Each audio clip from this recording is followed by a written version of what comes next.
ಎಲ್ರಿಗೂ ನಮಸ್ಕಾರ. ಹೇಗಿದ್ದೀರಾ ಎಲ್ಲರೂ? ನೇಷಾ ಕ್ರಿಯೇಷನ್ಗೆ ಸ್ವಾಗತ. ಇವತ್ತಿನ ರೆಸಿಪಿ ಅಲಸಂದೆ ಕಾಳಲ್ಲಿ ಮಾಡುವಂತಹ ಮಸಾಲ ಅಪ್ಪಿಟ್ಟು ಅಥವಾ ಮಸಾಲ ಪಡ್ಡು, ದೋಸೆ ಏನು ಬೇಕಾದರೂ ಮಾಡ್ಕೋಬೋದು. ಒಂದೇ ಹಿಟ್ಟಲ್ಲಿ 3 ರೆಸಿಪಿಗಳನ್ನ ಯಾವ ರೀತಿ ಮಾಡೋದು ಅಂತ ನೋಡೋಣ ಬನ್ನಿ. ತುಂಬ ರುಚಿಯಾಗಿರುತ್ತೆ. ಒಂದು ಸಲ ಟ್ರೈ ಮಾಡಿ. ಮನೆ ಮಂದಿ ಎಲ್ಲ ತುಂಬ ಇಷ್ಟಪಟ್ಟು ತಿಂತಾರೆ. ನಾನಿಲ್ಲಿ 2 ಲೋಟ ರೇಷನ್ ಅಕ್ಕಿನ ತೊಗೊಂಡಿದ್ದೀನಿ. ರೇಷನ್ ಅಕ್ಕಿ ಆಗಿರೋದ್ರಿಂದ ಅಕ್ಕಿನ 3ರಿಂದ 4 ಸಲ ನೀಟಾಗಿ ವಾಶ್ ಮಾಡಬೇಕು. 3ರಿಂದ 4 ಸಲ ವಾಶ್ ಮಾಡಿ ನೀಟಾಗಿ ಮುಳುಗುವಷ್ಟು ನೀರನ್ನ ಸೇರಿಸಿ 5ರಿಂದ 6 ಗಂಟೆ ನೆನೆಸಿಟ್ಕೋಬೇಕು. ಇವಾಗ 5ರಿಂದ 6 ಗಂಟೆ ನೆನೆಸಿಟ್ಕೊಂಡಿರೋಂತಹ ಅಕ್ಕಿ ಜೊತೆಗೆ ನಾನಿಲ್ಲಿ 2 ಲೋಟ ಅಕ್ಕಿಗೆ 2 ಲೋಟ ಅಲಸಂದೆ ಕಾಳನ್ನ ತೊಗೊಂಡಿದ್ದೀನಿ. ಇವಾಗ ಅಕ್ಕಿನ ಒಂದು ಜಾರಿಗೆ ಹಾಕ್ಕೊಂಡು ಅದ್ರ ಜೊತೆ ಅಲಸಂದೆ ಕಾಳನ್ನ ಸಹ ಸೇರಿಸ್ಕೊಂಡು ದೋಸೆ ಹಿಟ್ಟಿಗೆ ರುಬ್ತೀವಲ್ಲ ಅದಕ್ಕೆ ರುಬ್ಕೋಬೇಕಾಗುತ್ತೆ. ಸ್ವಲ್ಪ ನೀರು ಸೇರಿಸಿ ನುಣ್ಣಗೆ ರುಬ್ಕೋತಾ ಇದ್ದೀನಿ.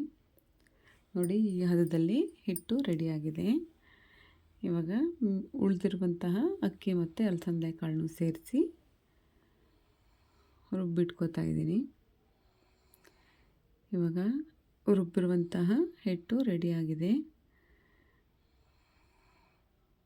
ರುಬ್ಬಿರುವಂಥ ಹಿಟ್ಟನ್ನ ನಾವು ಮಾಮೂಲಿ ದೋಸೆ ಹಿಟ್ಟೆಲ್ಲ ಯಾವ ಥರ ಕೈಯಲ್ಲಿ ಮಿಕ್ಸ್ ಮಾಡಿ ಇಟ್ಕೋತೀವಿ ಆ ಥರ ಮಿಕ್ಸ್ ಮಾಡಿ ಇಟ್ಕೊಂಡಿದ್ದೀನಿ. ನೋಡಿ, ಇವಾಗ ನೈಟು ರುಬ್ಬಿರುವಂಥ ಹಿಟ್ಟು ಬೆಳಗ್ಗೆ ಈ ಥರ ಉದುಗ್ ಬಂದಿದೆ. ನೋಡಿ ಎಷ್ಟು ಚೆನ್ನಾಗಿ ಉದುಗ್ ಬಂದಿದೆ ಅಂತ. ಇವಾಗ ನೀಟಾಗಿ ಹಿಟ್ಟನ್ನೆಲ್ಲ ಮಿಕ್ಸ್ ಮಾಡಿಕೊಂಡು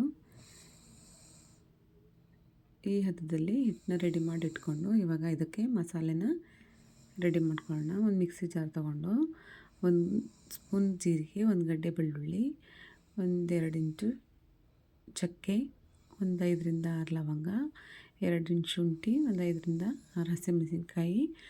ಖಾರನ ನಿಮ್ಮ ಇಷ್ಟಕ್ಕೆ ಹೆಚ್ಚು ಕಮ್ಮಿ ಮಾಡ್ಕೋಬೋದು. ಇವಾಗ ಸ್ವಲ್ಪ ಅರಿಶಿನನೂ ಸೇರಿಸಿ ನೀರು ಹಾಕ್ತೀರ ಪೇಸ್ಟ್ ಮಾಡಿಕೊಂಡು ರೆಡಿ ಮಾಡ್ಕೊಂಡಿದ್ದೀನಿ. ಇವಾಗ ಈ ಪೇಸ್ಟ್ನ ದೋಸೆ ಹಿಟ್ಟಿಗೆ ಸೇರಿಸ್ಕೊಳ್ಳೋಣ. ತುಂಬ ಚೆನ್ನಾಗಿರುತ್ತೆ. ಮಸಾಲ ವಡೆ ತಿಂದ ಹಾಗಿರುತ್ತೆ. ಒಂದು ಸಲ ಟ್ರೈ ಮಾಡಿ ನೋಡಿ.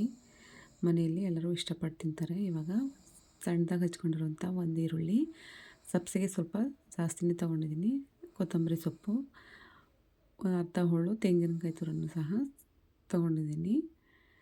ಇವಾಗ ಎಲ್ಲ ಪದಾರ್ಥಗಳನ್ನು ಹಿಟ್ಟಿಗೆ ಸೇರಿಸ್ಕೊಂಡು ರುಚಿಗೆ ತಕ್ಕಷ್ಟು ಉಪ್ಪನ್ನು ಸಹ ಸೇರಿಸ್ಕೊಂಡಿದ್ದೀನಿ. ನಾನಿಲ್ಲಿ ಸೋಡಾ ಏನು ಬಳಸಿಲ್ಲ.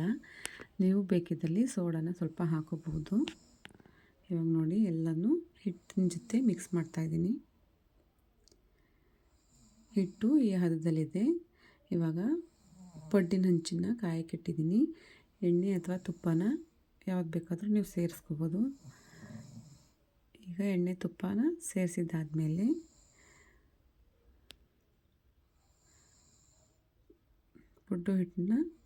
ಪಡ್ಡು ಹಂಚಿಗೆ ಸೇರಿಸ್ಕೊಂಡು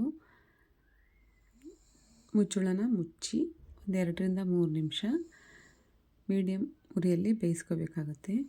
ನೋಡಿ, ಇವಾಗ 2ರಿಂದ 3 ನಿಮಿಷ ಆಗಿದೆ. ನೋಡಿ, ಪಡ್ಡು ಈ ಥರ ರೆಡಿಯಾಗಿದೆ. ಈಗ ಉಲ್ಟಾ ಹಾಕ್ಕೊಂಡು 2ರಿಂದ 3 ನಿಮಿಷ ಮತ್ತೆ ಬೇಯಿಸ್ಕೋಬೇಕಾಗುತ್ತೆ.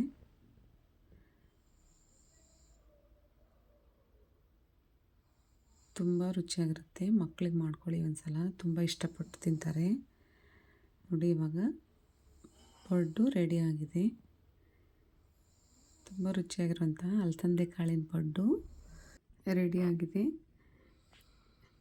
ಇವಾಗ ಒಂದು ದೋಸೆ ಹಂಚನ್ನ ಸ್ಟವ್ ಮೇಲೆ ಇಟ್ಕೊಂಡಿದ್ದೀನಿ. ನೋಡಿ, ಇದಕ್ಕೂ ಎಣ್ಣೆ ಅಥವಾ ತುಪ್ಪನ ಸೇರಿಸ್ಕೊಳ್ಳಿ.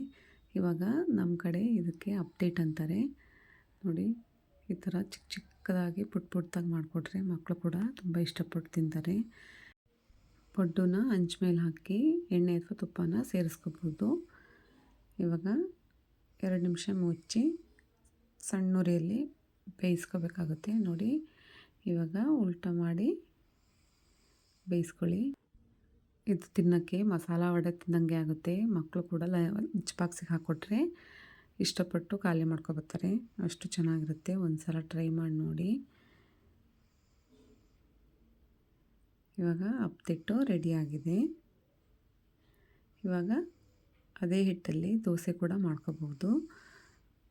ನೋಡಿ, ಅದೇ ಹಂಚು ಮೇಲೆ ಈ ಹಿಟ್ಟನ್ನ ಒಂದು ಸೌಟು, 1.5 ಸೌಟು ಹಾಕಿ ಒಂದು ಸ್ವಲ್ಪ ತೆಳ್ಳಗೆ ಹರಡಿದರೆ ಅದೇ ದೋಸೆ ಆಗುತ್ತೆ. ಇದು ಕೂಡ ತುಂಬ ಚೆನ್ನಾಗಿರುತ್ತೆ. ನಿಮಗೆ ಯಾವ್ದು ಬೇಕು, ಅಪ್ಪಿಟ್ಟು ಬೇಕು, ಪಡ್ಡು ಬೇಕು ಅಥವಾ ದೋಸೆ ಬೇಕು, ಯಾವ್ದು ಬೇಕು, ಒಂದೇ ಹಿಟ್ಟಲ್ಲಿ ಈ 3 ರೆಸಿಪಿಗಳನ್ನ ತುಂಬ ಈಸಿಯಾಗಿ ಮಾಡ್ಕೋಬೋದು. ಮಕ್ಕಳಿಗೂ ಕೂಡ ಒಂದೇ ಥರ ಮಾಡಿಕೊಟ್ರೆ ಬೇಜಾರಾಗುತ್ತೆ. ಈ ಥರ ಚಿಕ್ಕ ಚಿಕ್ಕದಾಗಿ ಪಡ್ಡು ಅಥವಾ ಅಪ್ಪಿಟ್ಟು ಈ ಥರ ಪುಟ್ಟ ದೋಸೆನ ಮಾಡಿಕೊಟ್ರೆ ಇಷ್ಟಪಟ್ಟು ತಿಂತಾರೆ. ಒಂದು ಸಲ ಟ್ರೈ ಮಾಡಿ ನೋಡಿ. ಹಸಿ ಕಾಳಿದ್ದಾಗ ಸೀಸನಲ್ಲಿ ಟ್ರೈ ಮಾಡಿ.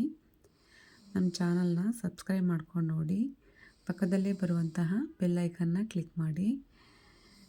ವಿಡಿಯೋಗಳನ್ನ ಹೆಚ್ಚು ಹೆಚ್ಚು ಶೇರ್ ಮಾಡಿ. ರೆಸಿಪಿ ಇಷ್ಟ ಆದಲ್ಲಿ ಲೈಕ್ ಮಾಡಿ, ಕಮೆಂಟ್ ಮಾಡಿ. ನೋಡಿ, ಈ ಥರ ಸಾಫ್ಟಾಗಿರುವಂತಹ ಪಡ್ಡು ದೋಸೆ ಅಪ್ಪಿಟ್ಟು ರೆಡಿಯಾಗಿದೆ. ಸೋಡಾ ಏನು ಬಳಸದೆ ಸ್ಪಾಂಜಿಯಾಗಿರುವಂತಹ ರೆಸಿಪಿ ರೆಡಿಯಾಗಿದೆ ನೋಡಿ. ಒಂದು ಸಲ ಟ್ರೈ ಮಾಡಿ, ಕಮೆಂಟ್ ಮಾಡಿ. Thank you for watching. Bye.